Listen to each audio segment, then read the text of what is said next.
Welcome to my channel. இன்னைக்கு நம்ம பவானி நகரத்தை பத்தி முழுமையா தெரிஞ்சுக்க போறோம். பவானி நகரத்துல என்னென்ன விஷயங்கள் இருக்கு பாக்குறதுக்கு, என்னென்ன இடங்கள் இருக்கு பாக்குறதுக்கு அப்படின்னு தெரிஞ்சுக்கலாம். வாங்க நிகழ்ச்சிக்குள்ள போலாம். பவானி நகரம் தென் திரிவேணி சங்கமம்னு சொல்றாங்க.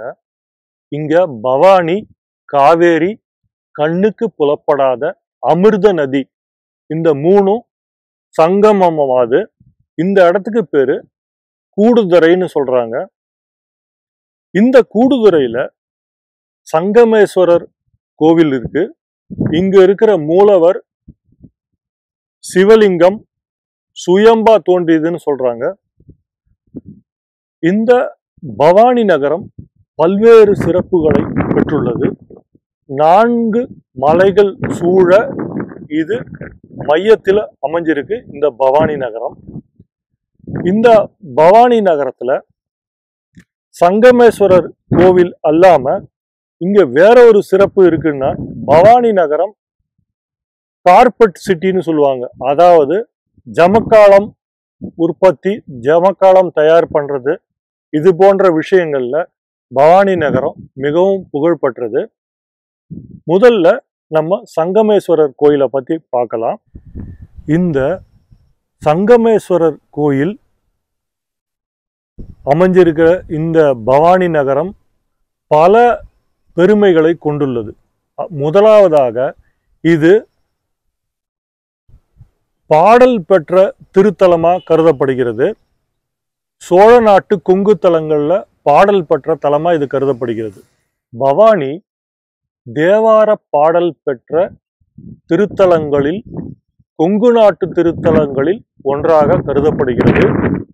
இந்த ஊருக்கு திருநனா அப்படிங்கிற ஒரு பண்டைய ஒரு புராண பெயரும் உண்டு, திருநனா. அடுத்ததா இந்த பவானி நகரம் சேலத்திலிருந்து 56 கிலோமீட்டரும், ஈரோட்டிலிருந்து 15 கிலோமீட்டர் தூரத்திலும் உள்ளது. இந்த சங்கமேஸ்வரர் கோவிலில் உள்ள சுயம்புலிங்கம் மற்றும் அமிர்தலிங்கமும் உள்ளது. அமிர்தலிங்கத்தை வழிபட்டு வருவங்களுக்கு குழந்தை பேரு கிடைக்கும்னு சொல்றாங்க. இங்குள்ள தல விருட்சம் இலந்தை மரம். இந்த இலந்தை மரத்தை சுற்றி வருபவர்களுக்கு குழந்தை பேரு கிடைக்கிறது. இலந்தை பழத்தை உண்பவர்களுக்கு நிறைய பலன்கள் கிடைக்கிறது. இங்கு ஆதிகேசவ பெருமாள், சௌந்தரவல்லி தாயார் சன்னதியும் உள்ளது. அதாவது சிவன் கோயிலுக்குள்ளார பெருமாள் சன்னதியும் தாயார் சன்னதியும் இருக்கு.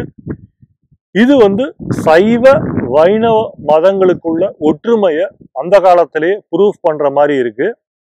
இங்குள்ள சனி பகவான் சன்னதி மிகவும் புகழ்பெற்றதாகவும் சக்தி வாய்ந்த சனி பகவானாகவும் கருதப்படுகிறார். இங்குள்ள அமிர்தலிங்கத்தை வழிபட்டு இலந்தை மரத்தை சுற்றி குழந்தை பேருக்காக பல பக்தர்கள் வேண்டிக் கொள்கிறார்கள். அவர்களோட பிரார்த்தனையும் மிகவும் சரியாக நிறைவேற்றப்படுகிறது. பவானி நகரத்துக்கு ஆடி அமாவாசை, தை அமாவாசை சமயத்துல ஏராளமான பக்தர்கள் வராங்க. இங்குள்ள கூடுதுறையில புனித நீராடுறாங்க, பித்திருக்களுக்கு தர்ப்பணம் செய்யறாங்க, பித்திரு தோஷம் போறதுக்கு வழிபாடு செய்யறாங்க. ஆக இந்த இடம் இந்த பீரியடில் தை அமாவாசை, ஆடி அமாவாசை சமயத்துல பயங்கரமான ஒரு ரஷ்ஷை நீங்க பார்க்க முடியும். அவ்வளோ பேர் வராங்க, ஆயிரக்கணக்கில் வராங்க, சமயத்துல லட்சக்கணக்கில் கூட வருவாங்க. நீங்க பேப்பர்ல கூட பார்த்துருப்பீங்க. அடுத்ததா இந்த இடம் பத்மகிரி அடிவாரத்துல இருக்கு. இந்த இடத்துக்கு ஒரு புராண பெயர் பத்மகிரின்னு சொல்லுவாங்க பவானி நகரத்தை. அதுக்கு காரணம் இது 4 மலைகளை சூழ்ந்து இருக்கு.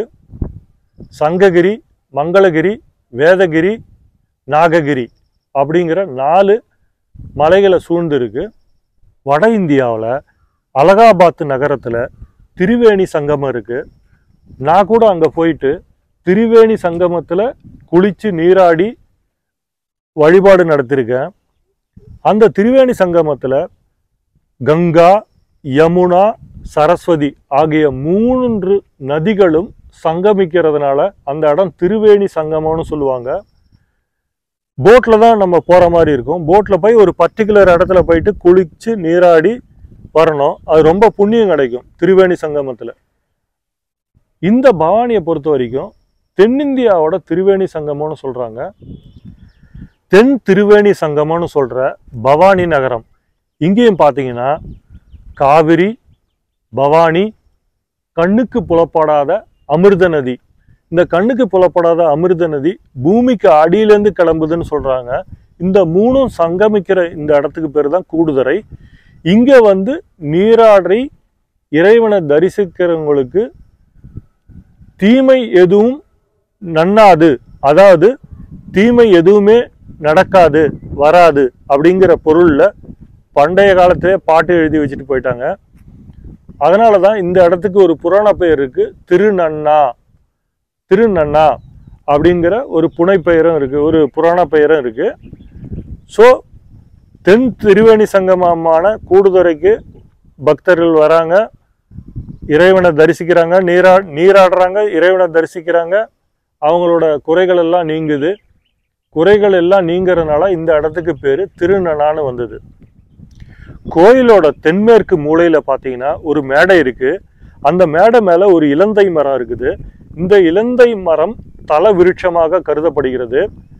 குபேரனுக்கு சுயம்பு மூர்த்தியாக சிவபெருமான் காட்சி தந்தது இந்த கோயில தான். இங்கு இருக்கிற இலந்தை மரம், இலந்தை பழங்களை வந்து கடவுளுக்கு நைவேத்தியமாக படைக்கப்பட்டு வழங்கப்படுகிறது.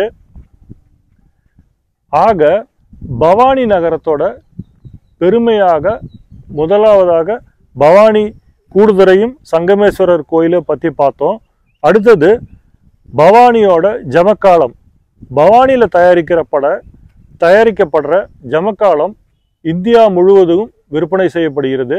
பவானி ஜமக்காலங்கள் ரொம்ப ஃபேமஸ், நிறைய ஆன்லைன்லையும் கிடைக்குது. இந்த பவானிக்கு கார்பெட் சிட்டின்னு பேர் இருக்கு.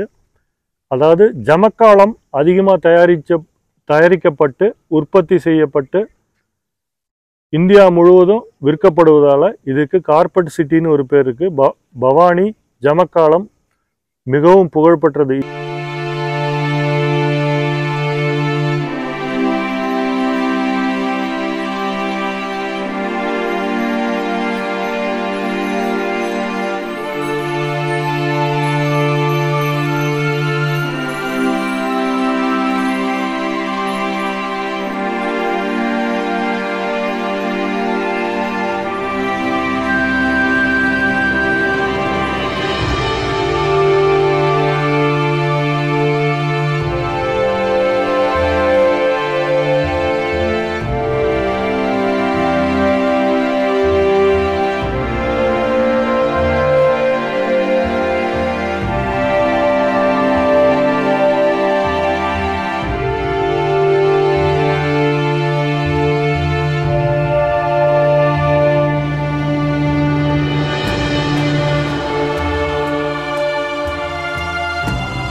பவானிக்கு வரவங்க இங்கே எங்கே தங்கலாம் அப்படிங்கிற ஒரு ஐடியாவில் நான் ஒரு 3 ஹோட்டல்ஸ் சஜஸ்ட் பண்ணுறேன்.